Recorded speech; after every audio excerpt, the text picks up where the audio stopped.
ఒక భారతీయ పౌరునిగా ప్రజాస్వామ్య పద్ధతిగా ఓటు వేయడం అనే ధర్మం కాబట్టి ఈరోజు నేను నా డివిజన్ నెంబర్ 52 ఇందులో ఓటు హక్కు వినియోగించుకున్నాను. ఈరోజు నేను కరీంనగర్ ప్రజలు కూడా చెప్తున్నాను, ఎప్పుడు కూడా 56-60% మించది. దయచేసి మీ ఓటు హక్కు వినియోగించుకోండి. ఎవరైనా వినియోగించుకోకుండా కంపల్సరీ వినియోగించుకొని మీ నాయకుడిని ఎన్నుకోండి.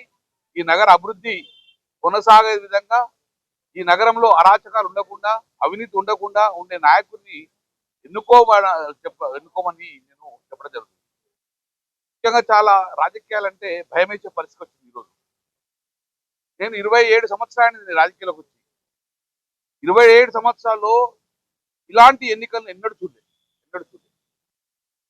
నా జీవితంలో చూడే, బహుశా రాబోయే కాలంలో ఎన్నికలకు మన రాజకీయాలు రావాలంటేనే భయమేసే విధంగా ఈరోజు కరీంనగర్ పాలిటిక్స్ జరిగింది.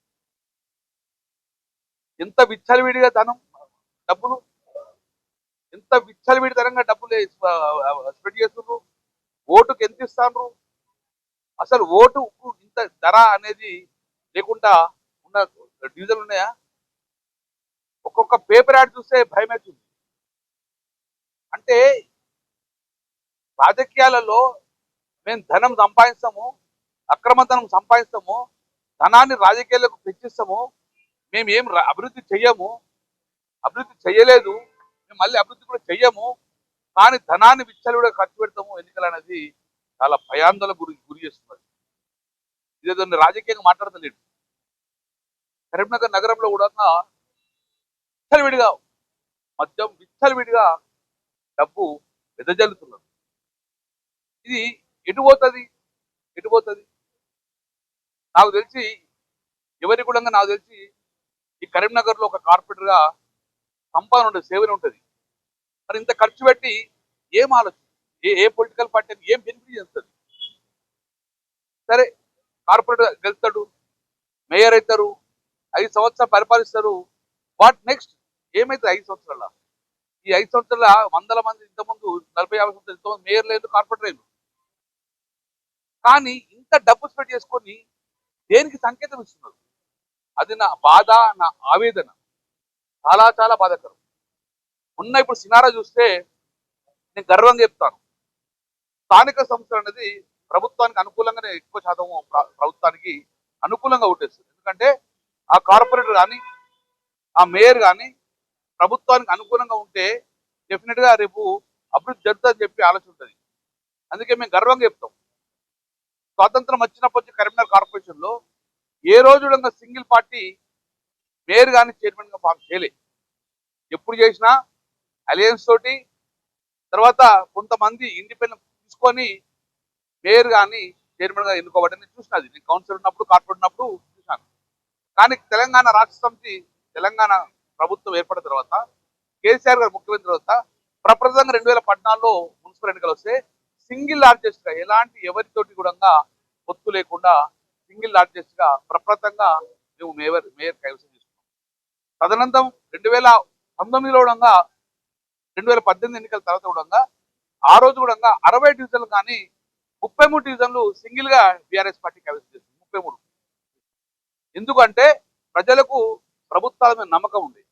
ఈ ప్రభుత్వం చేస్తాడు, ఈ మంత్రి చేస్తాడు, ఈ లీడర్ చేస్తాడు అనే నమ్మకంతో వన్ సైడ్ ఓటింగ్ జరిగింది. కానీ ఈ రోజు కరీంనగర్ లో అలాంటి పరిస్థితి లేదు.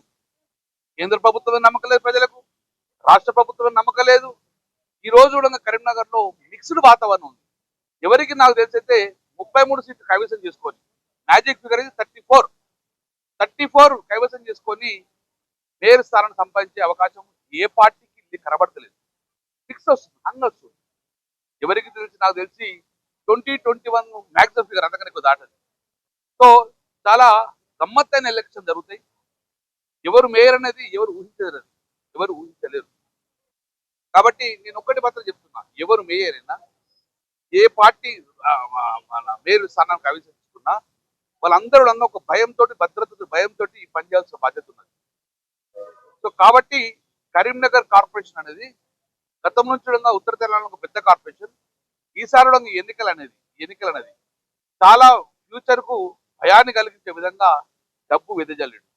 గంటపదంగా చెప్తాం, ఒక్కొక్క వార్డుల ఓటుకు 7,000 రూపాయలు, 6,000 రూపాయలు, 8,000 రూపాయలు, 10,000 రూపాయలు.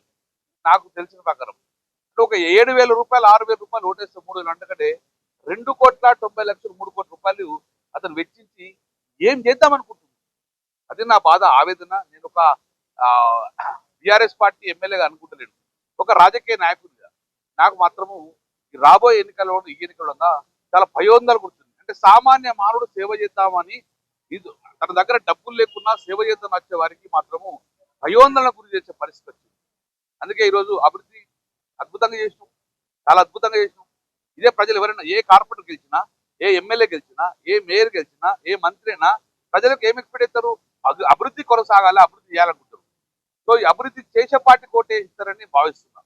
సో అందుకే మేము కూడా డెఫినెట్ గా ఎవరికి క్లియర్ మెజార్టీ రాదు, ప్రతి ఒక్కరు కూడా ఈక్వల్ గా వస్తుంది.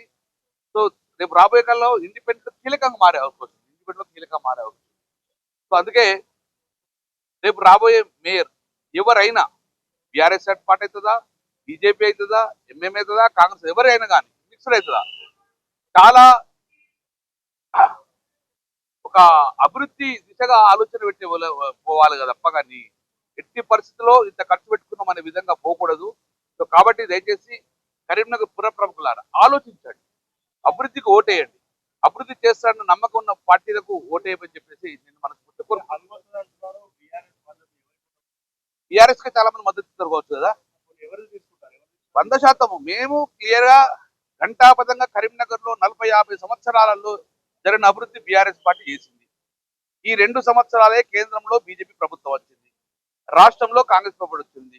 10 సంవత్సరాల కేసీఆర్ పరిపాలనలో కరీంనగర్ లో 1,650 కోట్ల రూపాయల జీవోస్ చూపించి అభివృద్ధి అనేది కళ్ళ ముందు కనబడ్డది. 2 సంవత్సరాలే కేంద్ర మంత్రి ఉన్న బండి సంజయ్ గారు 2 రూపాయలు తెలియదని చెప్పి చాలా చదివిస్తున్నాం. బీజేపీ 2 రూపాయలు వచ్చినా మేము ఓట్లు అడగమని మళ్ళీ చెప్తున్నాం. మీరు మీడియా కూడా సమక్షం చెప్పినాను, 2 రూపాయలు గిట్ట జీవో కాపు ఉంటుంది కదా, నేను తెలియదు కేంద్ర ప్రభుత్వం, రాష్ట్ర ప్రభుత్వం తెచ్చిందా తెలియదు. సరే మీరు తేకున్నా మంచిదే, మేము తెచ్చిన సీఎం అసిస్టెంట్స్ అర్థాంతంగా ఆగిపోయింది, అవి కంప్లీట్ చేయమని నేను తెచ్చిన డబ్బులు కంప్లీట్ చేయమని చెప్పినాం. కొత్తగా ఇచ్చే అవసరం లేదు. సో రేపు కేబుల్ బ్రిడ్జ్ ఉన్నది, అది కంప్లీట్ చేయాల్సిన బాధ్యత ఉంది. రైల్వే ఓవర్ బ్రిడ్జ్ ఉన్నది, అది కంప్లీట్ కావాల్సిన బాధ్యత ఉంది. డంప్ యార్డ్ ఉంది, అవన్నీ మీరు హామీలు ఇచ్చినాయి. సో నేను ఏమంటానా, డెఫినెట్ గా అభివృద్ధి చేసింది మీకు కళ్ళ కనబడుతుంది. 10 సంవత్సరాల్లో పెండింగ్ లేకుండా చేసినాం కాబట్టి డెఫినెట్ గా మాకు హక్కు. ఈరోజు కరీంనగర్ లో ఓటు ఆడే హక్కు ఉందంటే కేవలం మాకు, ఎందుకంటే మేము జీవోలు చూపిస్తాం, ఇన్ని జీవోలు తెచ్చినాం, ఇంత బడ్జెట్ అని చూపించాం. జీవోలతో పాటు కరీంనగర్ లో మన కళ్ళ ముందు సజీవ సాక్ష్యంగా ఉన్నాయి ఈ రోడ్లన్నీ కూడా. తెలంగాణ వచ్చినాక ఇవన్నీ రోడ్లు అయినాయి. తెలంగాణ వచ్చిన 40-50 సంవత్సరాల్లో మట్టి రోడ్డు సిమెంట్ రోడ్ చేసినాము. ఇది ఎక్కడికైనా విధంగా డిఫరెంట్ కాబట్టి అభివృద్ధి మేము చేసినాం కాబట్టి మాకు మేయర్ స్థానాలు కల్పించమని చెప్పి విధంగా మా ప్రధాన డిమాండ్. కావచ్చు, బీఆర్ఎస్ వాళ్ళు ఇద్దరు కావచ్చు, మేము ఎవరితో పొత్తు లేదండి, క్లియర్ గా చెప్తున్నాం, 100 చెప్తున్నాము. మేము ఈ 2 పార్టీలను తిరుగుతూనే ఉన్నాం. ఎందుకు? కేంద్రం నుంచి రూపాయి రాలి, బీజేపీ ప్రభుత్వం యొక్క బాధ్యతరా కాదా చూపించండి. సో బీజేపీ ప్రభుత్వం కూడా ఈ కరీంనగర్కు మొండి చేయి, రాష్ట్రం నుంచి రూపాయలు చూసుకున్నాం, రాష్ట్రం నుంచి కూడా 2 రూపాయలు చూసుకున్నాం. ఏది వచ్చిన విధంగా డాక్యుమెంట్ ఎవిడెన్స్ జీవో ఉంటుంది, ఏది మరి. సో ఈ 2 పార్టీల కరీంనగర్ నగర అభివృద్ధికి విఘాతం కలిగింది. మేము డెఫినెట్ గా మేము అభివృద్ధి చేసినాం కాబట్టి వాళ్ళు 2 దూరమే ఉంటాం. మేము డెఫినెట్ గా మా పార్టీ స్టాండ్, మా అధినేత కేసీఆర్ గారు, మా కేటీఆర్ చెప్తారు, మేము ఎన్ని ఫిగర్ వచ్చిన విధంగా మేము కీలకంగా మారే అవకాశం ఉంది. కీలకంగా మా ప్రధాన డిమాండ్ కాంగ్రెస్ ఎంఏం బీజేపీకి ఏది, బీజేపీ కాంగ్రెస్ ఎంఏంకి ఏది, మీరు మాకియండి, మేము మేయర్ కలిసి తీసుకుంటామని మా ప్రధాన డిమాండ్ అది.